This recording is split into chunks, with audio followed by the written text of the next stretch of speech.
yesterday afternoon had a session with Manijay's group, and sort of around the theme of mindfulness and compassion, and that, of course, explored from a variety of angles. And of course it was still resonating this morning.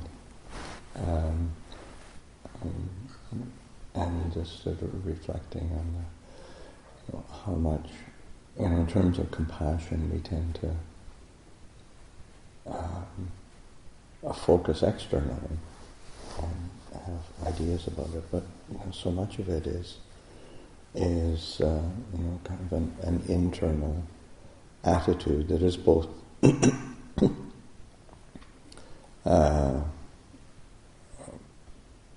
perspective on that sense of being attuned to and focused towards the alleviation of suffering.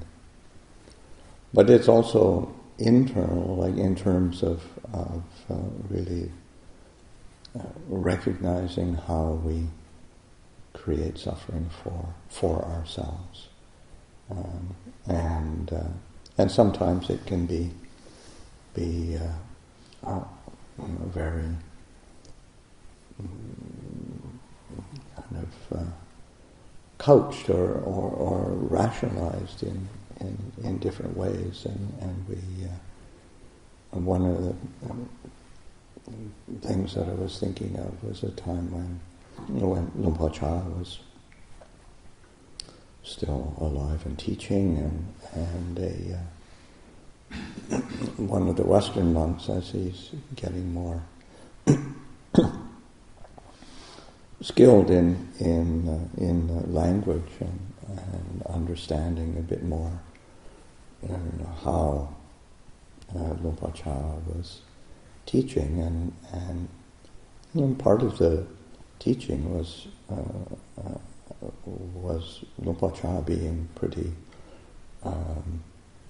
He could be pretty gruff and demanding, or even critical of the monks who were living with him. But this Westerners are going to say like it was toward the Thai monks, and it sort of wasn't so much toward the Westerners, and so he was talking with Lumpur Cha and saying, I noticed that you seem to be criticize and have a bit more fierce with the Thai monks. He said, I'd really like to receive that myself. That to have that kind of guidance, or that kind of